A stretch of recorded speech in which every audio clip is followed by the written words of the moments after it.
할렐루야.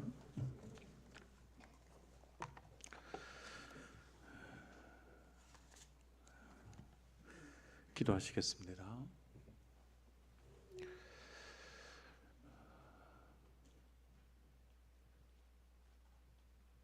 성령 하나님이여 역사하여 주셔서 이 마음에 하나님의 말씀의 은혜로 가득히 채워 주시옵소서. 성령 하나님, 우리의 마음을 지키시고 오늘도 주의 말씀 앞에서는 은혜를 주시옵소서. 예수님의 이름으로 기도하옵나이다. 아멘. 사랑하는 성도 여러분, 우리 교회에 있어서의 여러 가지 일들이 계속 진행되어지고 있습니다. 함께 기도해 주셔야 합니다. 오늘 우리 장로님 기도하셨듯이 3월 26일 교회학교 신학기 전도잔치 위해서 함께 기도해 주셔야 합니다. 다음 세대가 뭔지를 모르시는 분들이 계세요. 교회학교 다음 세대입니다. 우리의 다음 세대들 3월 26일 풍성한 열매를 거둘 수 있도록 기도해 주시기를 부탁드립니다. 교회의 소그룹 모임 광고가 계속되어지고 소그룹 모임에 대한 그 활동이 시작되어졌습니다. 소그룹 모임에 있어서 나는 이 그룹을 한번 이렇게 우리 교회 성도들과 함께 시작해 보리라 늦지 않았습니다. 신청하시면 됩니다. 성도 간의 교제가 주 안에서 아름답게 이루어 가도록 함께 마음을 모두어 주시기를 부탁드립니다. 지난 주간에 기독신문을 보면서 이런 글을 봤습니다. 탁구로 인생을 배운다. 뭐로 인생을 배운다고요? 탁구로 인생을 배운다. 이 글이 참으로 우리 교회에 딱 필요한 이야기이지 않을까 생각합니다. 이런 글입니다. 매달 한 번씩 성도들이 탁구로 친교도 하고 복음 사역을 감당한다 했습니다. 높이 76cm, 가로 274cm, 세로 152.5cm 테이블을 펼쳐놓고 두 사람 혹은 네 사람이 하는 경기 탁구입니다. 탁구는 혼자서 즐길 수 있는 것이 아니라 반드시 상대가 있어 상대와 함께 공을 주고받으면서 운동하는 경기가 탁구입니다. 탁구의 그 효과에 대해서 몇 가지를 기록해 놓았습니다. 아주 의미 있는 내용이라 소개합니다. 첫 번째, 탁구의 장점이 있습니다. 탁구는 탁구공을 서로 주고받으면서 틀어지고 단절되었던 관계를 회복할 수 있는 장점이 있습니다. 탁구를 통해서 관계의 회복입니다. 탁구를 통한 관계의 회복, 화목의 대표적인 그 사례가 냉전 시대에 있었을 미국과 중국의 그 수교 그 물꼬를 터었던 것이 탁구였습니다. 탁구를 통해서 두 나라의 관계가 회복되었듯이 탁구를 통해서 사람들과의 틀어졌던 그 관계가 회복되어질 수 있습니다. 두 번째, 탁구는 공개의 원칙이 있습니다. 탁구 경기에서 가장 기본이 되는 서브를 넣을 때 공을 손바닥에 올려서 15cm 이상 띄워서 보여주어야 합니다. 무슨 일이든지 비밀리에 진행할 것이 아니라 모든 성도들이 알 수 있도록 교회에서 일을 진행하고 함께 보며 함께 참여하도록 하는 것입니다. 세 번째, 탁구는 평등의 원칙이 있습니다. 다른 구기 종목은 득점을 하면 그 팀에서 계속 서브를 넣으며 득점하며 경기를 이길 수 있습니다. 그러나 탁구는 득점을 누가 했든지 서브는 항상 2개씩입니다. 복식을 할 경우는 잘하든 못하든 반드시 한 사람에 한 번씩 공을 치게 됩니다. 이것입니다. 교회에서도 일을 할 때 한 사람이 독점하지 아니하고 모든 성도들에게 다 골고루 함께 참여하게 한다는 것입니다.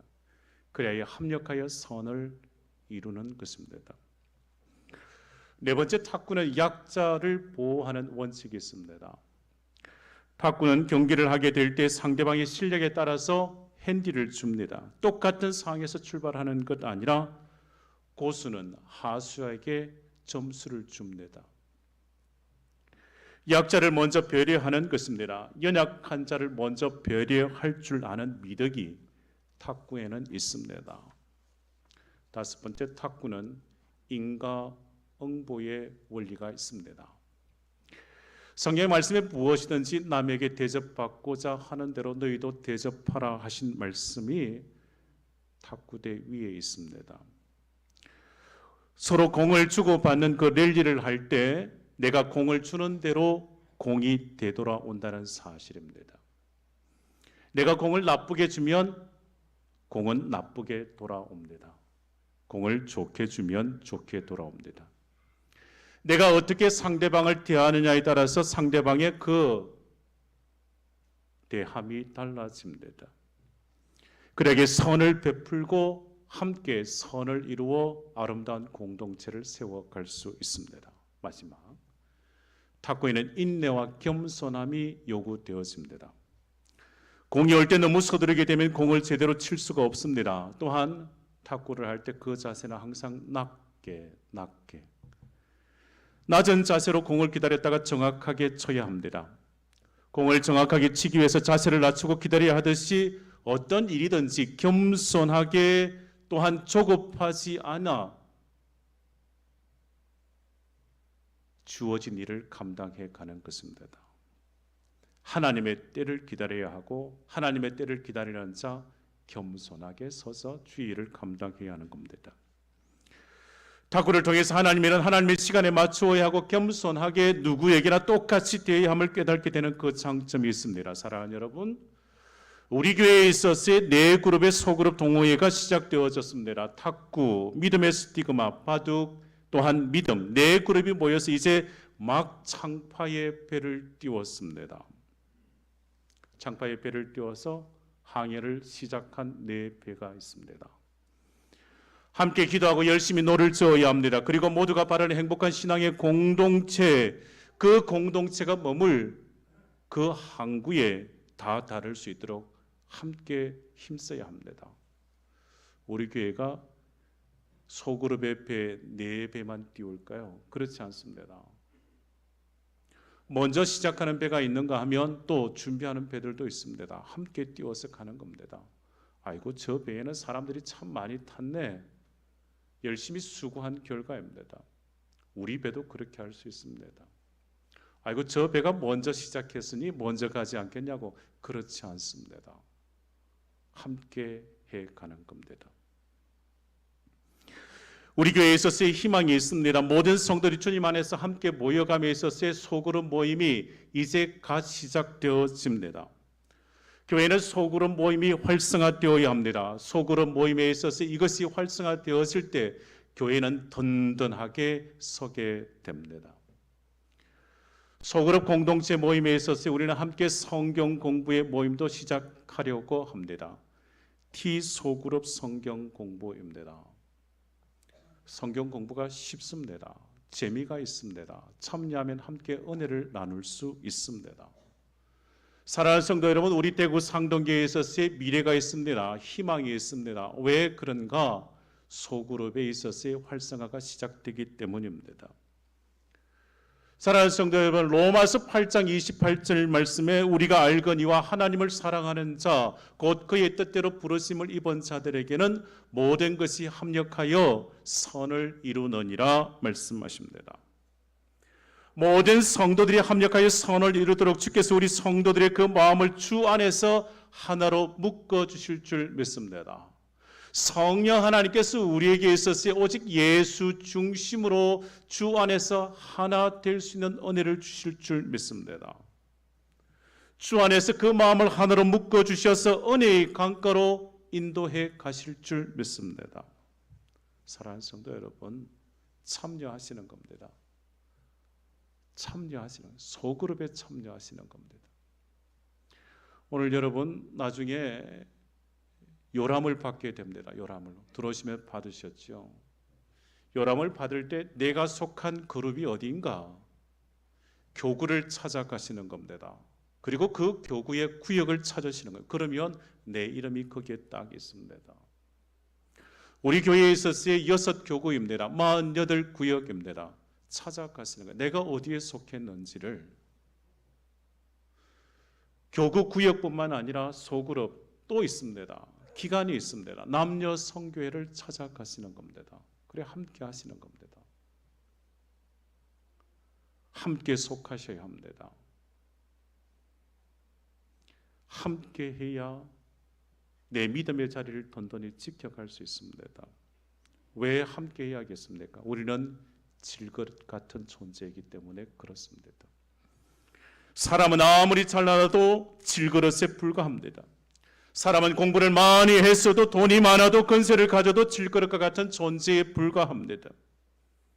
오늘 본문 말씀에 우리 인간은 누구나 질그릇 같은 존재를 설명합니다. 하나님께서 인간을 흙으로 만드셨기 때문이요.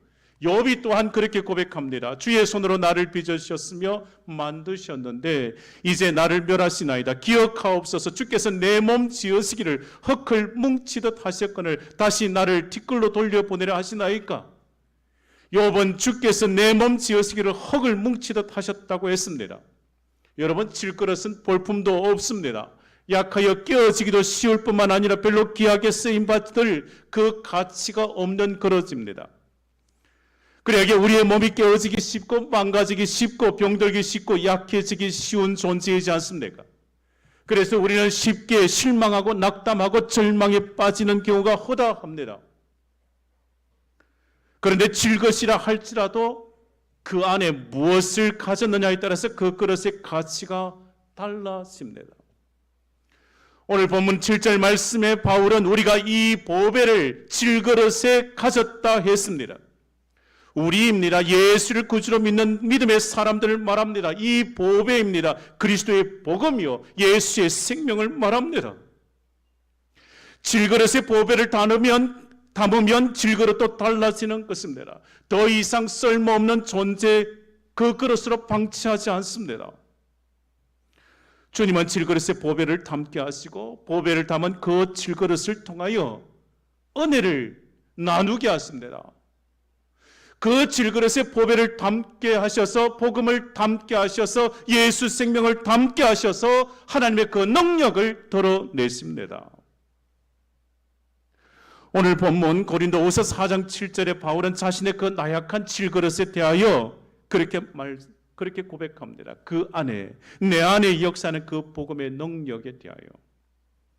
7절 말씀 보시죠. 우리가 이 보배를 질그릇에 가졌으니 이는 심히 큰 능력은 하나님께 있고 우리에게 있지 아니함을 알게 하려 함이라. 7절 말씀에 바울이 자신의 그 연약하고 무가치한 그 질그릇이지만 보배를 질그릇에 담았으니 이 보배 곧 복음으로 말미암아 질그릇같이 연약한 바울이 그 연약함을 극복하고 하나님의 영광을 드러내는 그 삶의 자리가 있음을 그 다음 절에 정언합니다. 오늘 말씀 8절, 9절, 10절 말씀 보십니다. 우리가 사방으로 우겨쌈을 당하여도 쌓이지 아니하며 답답한 일을 당하여도 낙심하지 아니하며 박해를 받아도 버림받지 아니하며 거꾸로 들임을 당하여도 망하지 아니하고 우리가 항상 예수의 죽음을 몸에 짊어지면 예수의 생명이 또한 우리 몸에 나타나게 하려 함이라 했습니다. 8절 말씀에 사방으로 우겨쌈을 당하여도 쌓이지 않는다고 했습니다. 우겨쌈을 당한다고요. 저벌짜기에서 포도를 짓누른다는 그런 의미가 있습니다. 세상에서 성도가 당하는 그 고난의 그 심함을 말하지 않겠습니까? 우리는 사방에 우겨쌈을 당할 때 더욱 주님을 의지해야 합니다. 여러분, 우리를 우겨싸는 것이 세상의 절망이 무엇이겠습니까? 질병이지 않습니까? 슬픔이 있습니다. 세상을 살아가는 동안 질병과 슬픔이 파도처럼 밀려오고 또 밀려옵니다. 죽음의 세력이 여러분을 우겨쌉니다. 인간에게 있어서 가장 큰 절망이 죽음이지 않겠습니까?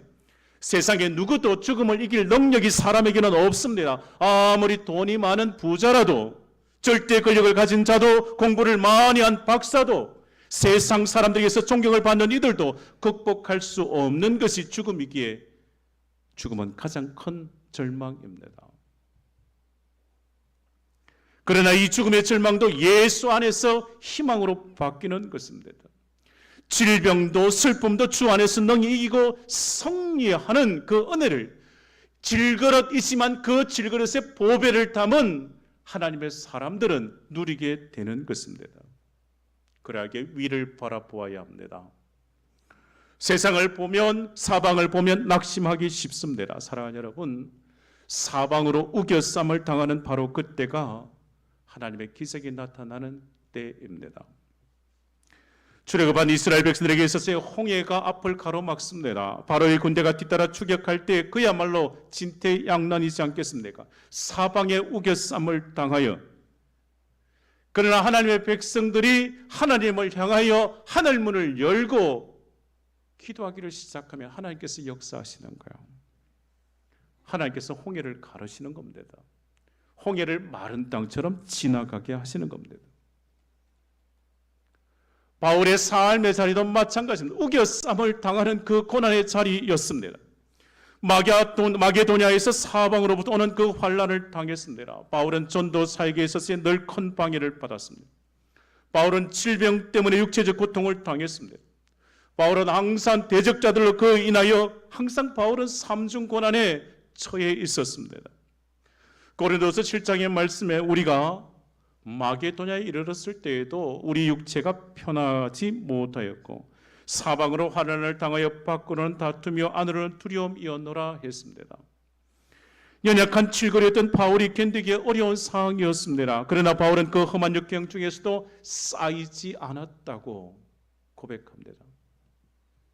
바울은 절망에 빠지지 않았습니다. 궁지에 몰린 바울에게 있어서 그가 나아갈 길을 주께서 열어주셨기 때문입니다. 질그릇 같은 존재이지만 이 질그릇에 뭐를 담았다고요? 보배를 담았다고요. 이 보배가 뭐라고요? 복음, 예수의 생명이기 때문입니다. 바울에 있어서 그 힘의 원천이 질그릇에 담긴 보배에 있음을 잊지 않았습니다. 우리가 나약한 질그릇에 불과한 인간이지만 그리스도의 복음을 영접하는 자, 성령의 역사하심으로 말미암아 결코 절망에 빠질 수 없습니다. 성령께서 절망 속에 있는 성도를 그냥 보고만 있겠습니까? 말할 수 없는 탄식으로 갈 바를 알지 못하는 성도들을 위해서 간구하시는 성령께서 그 절망의 자리에서 우리로 하여금 희망의 자리로 나아가게 하실 겁니다. 사랑하는 성도 여러분, 사방에 우겨쌈을 당하여도 쌓이지 않는 겁니다. 질그릇에 뭐를 가질 때? 보배를 담고 있을 때. 8절 말씀 보시죠. 우리가 사방으로 우겨쌈을 당하여도 쌓이지 아니하며 답답한 일을 당하여도 낙심하지 아니하며 했습니다. 답답한 일을 당하여도 낙심하지 아니하였다 했습니다. 우리가 살다 보면 답답한 때가 참으로 많습니다. 내 마음대로, 내 뜻대로, 내 계획대로 되지 않을 때, 앞이 꽉 막힐 때가 있지 않습니까? 사람들의 오해, 시기, 모함으로 답답한 일을 만날 때가 있지 않습니까? 발질에 답답한 일, 어떤 일을 택해야 할지 알 수 없는 그 절망적인 그 상태를 말합니다. 그 낙심이요 진퇴양난의 상태로 빠져들어가는 것을 말하지 않겠습니까? 결국 가능한 방법이 없는 그 절망에서 연약한 질그릇, 지탱할 힘을 잃어버렸을 때 포기하고 말 것입니다. 사람들은 오해와 시기와 모함을 받을 때 낙심하지 않습니까? 내일에 대하여 한 치 앞을 보지 못할 때, 꼼짝달싹 못할 때, 내일을 기대할 수 없을 때 오늘로서 마감하려고 하지 않습니까? 그러나 성도는 낙심하지 말아야 합니다. 소망의 주님, 앞길을 열어주신 주님이 우리와 함께 하시기 때문이요, 길이요 진리요 생명 되신 주님께서 우리와 늘 함께 하시며 우리의 길을 인도하시는 줄 믿습니다. 그러하게 포기하지 않습니다. 내일에 대하여, 또 시작할 것에 대하여 포기하지 않는 겁니다. 바울과 실라가 귀신 들린 여종을 구원하였다가 빌립보 감옥에 갇히게 되었습니다. 감옥에 손발이 착고에 매였습니다. 참으로 꼼짝달싹 못하는 답답한 상황이지 않겠습니까? 그러나 바울과 실라는 낙담하지 않습니다. 도리어 기도하고 찬송합니다. 바울과 실라가 기도하고 복음의 능력으로 살 길을 얻지 않습니까? 고난 중에 낙담할 수밖에 없는 인생. 그러나 낙담하지 않고 일어설 수는 이유가 있습니다. 질그릇 같은 존재이지만 이 속에 보배를 담고 곧 복음 예수 생명의 그 능력으로 살 길을 얻기 때문에 그렇습니다. 사랑하는 성도 여러분, 교회에 있어서 봉사하다가 바울처럼 오해와 시기와 모함을 받을 때가 있습니다. 참 이상합니다. 가만히 있으면 상처받지 않습니다. 그런데 교회 일을 시작하기만 하면 오해하고 시기하고 질투하는 일들이 벌어집니다. 그리하여 낙심, 낙담하는 이들이 생기기도 합니다. 사랑하는 성도 여러분, 그러한 때가 내게 다가오면 낙심하지 마시기를 바랍니다. 낙담하지 마시기를 바랍니다. 성도가 주 안에서 수고하고 심은 것에 있어서 반드시 거둘 때를 하나님께서 주십니다. 눈물로 씨앗을 심는 자 반드시 거두게 될 날이 온다는 사실을 믿고 더욱더 믿음으로 용기를 내셔서 주의 일들을 감당하시기를 바랍니다. 답답한 일을 만났다고 금세 낙심하고 봉사하지 않으면 피하고 마는 겁니다. 사단에게 그 마음 빼앗기고 마는 것과 마찬가지입니다. 주를 믿는 성도는 아무리 낙심될 답답한 상황을 만나도 낙심하지 않습니다. 하나님께서 우리에게 주신 말씀을 따라서 살아갈 때 모든 것이 합력하여 선을 이룰 수 있는 그 때를, 그 은혜를 우리에게 주시기 때문입니다. 다시금 로마서 8장 28절 말씀이요. 우리가 알거니와 하나님을 사랑하는 자 곧 그의 뜻대로 부르심을 입은 자들에게는 모든 것이 합력하여 선을 이루느니라. 함께 합독하십시다. 우리가 시작. 우리가 알거니와 하나님을 사랑하는 자 곧 모든 것이 합력하여 선을 이루느니라. 잘 보세요. 로마서 8장 몇 절이요? 28절. 로마서 8장 몇 절이요? 28. 롬8 28.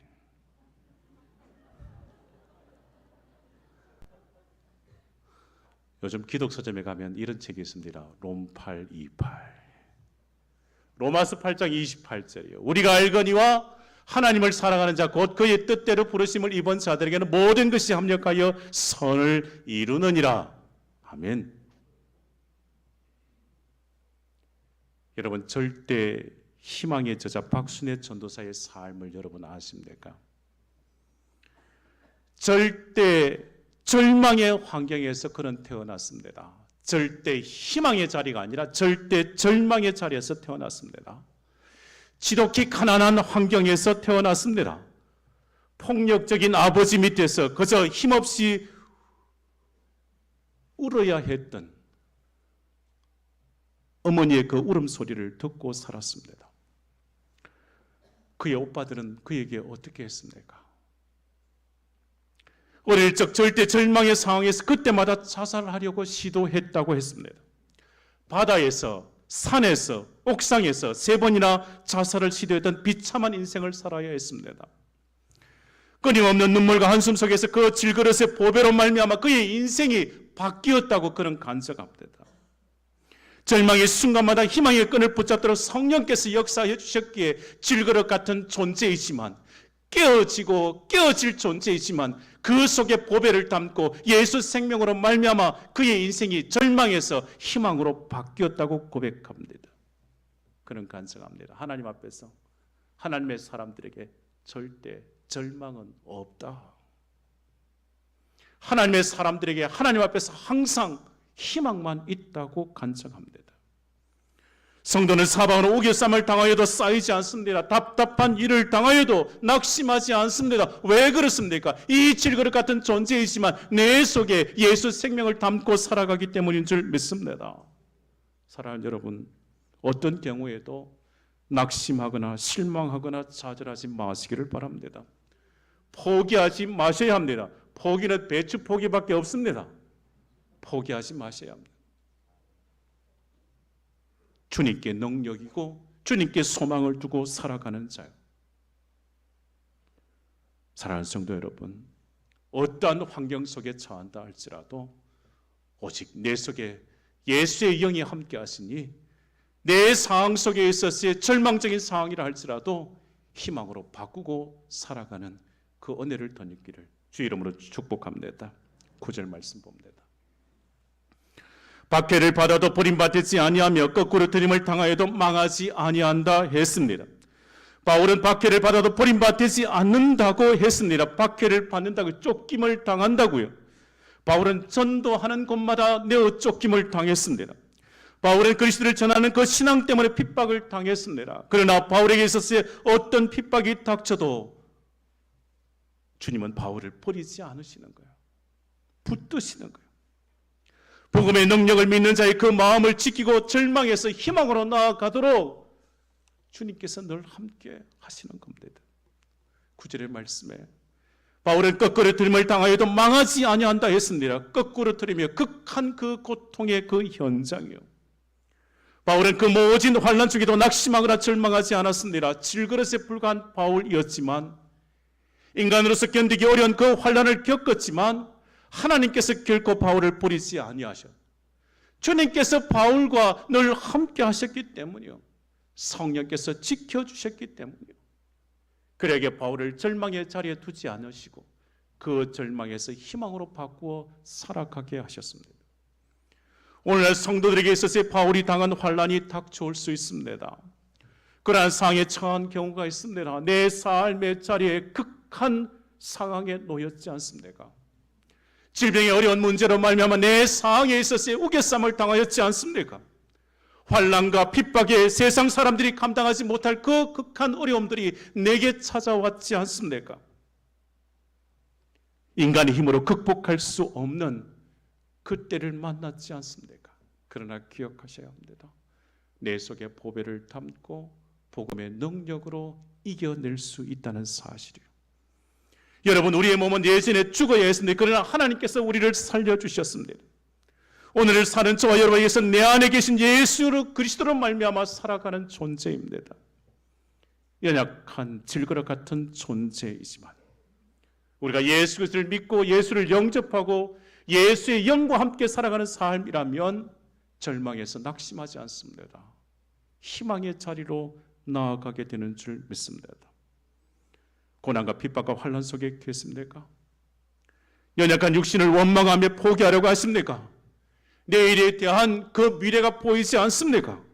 사랑하는 성도 여러분, 성도에게 있어서의 절망이란 없습니다. 보배이신 예수 그리스도를 믿고 의지하며 살아온 인생에게 있어서의 절망은 없습니다. 질그릇 같은 존재이지만 보배를 질그릇에 가졌기에 어떤 고난과 핍박, 죽음에서도 패배하지 않고 반드시 승리하게 될 줄 믿습니다. 성도는 우겨쌈을 당하여도 쌓이지 않습니다. 답답한 일을 당해도 낙심하지 않습니다. 박해를 받아도 버림받지 않습니다. 끄꾸리뜸을 당해도 망하지 않습니다. 이 질그릇에 담긴 보배로 말미암아 오직 복음으로 오직 예수의 영으로 말미암아 승리하는 인생을 살게 되는 줄 믿습니다. 사랑하는 여러분, 주님이 여러분과 늘 함께 하심을 믿으시고 절망에서 희망의 자리로 나아가시기를 바랍니다. 하나님 앞에서의 우리의 믿음의 자리는 항상 절대 희망의 자리인 줄 믿습니다. 이 세상을 절대 희망으로 사는 복된 성도들 다 되시기를 주의 이름으로 축복합니다. 기도하십시다. 복음의 능력으로 살아가는 복된 성도가 되게 해 주시옵소서. 질그릇 같은 연약한 저희들이지만 그리스도를 믿음으로 질그릇의 보배를 담은 주의 사람들로 삼아 주셨사오니 주여 복음의 능력으로 절망 중에서 희망을 가지고 승리하는 인생이 되게 해 주시옵소서. 우겨쌈을 당하여도 쌓이지 아니하며 답답한 일을 당해도 낙심하지 않을 줄 믿습니다. 박해를 받아도 버림받지 않도록 주께서 지켜주실 줄 믿습니다. 거꾸로 들임을 당해도 망하지 않도록 주께서 붙들어 주실 줄 믿습니다. 질그릇에 담긴 보배로 말미암아 오직 복음으로 오직 예수의 영으로 승리하는 인생이 되게 해 주시옵소서. 예수님의 이름으로 기도하옵나이다. 아멘.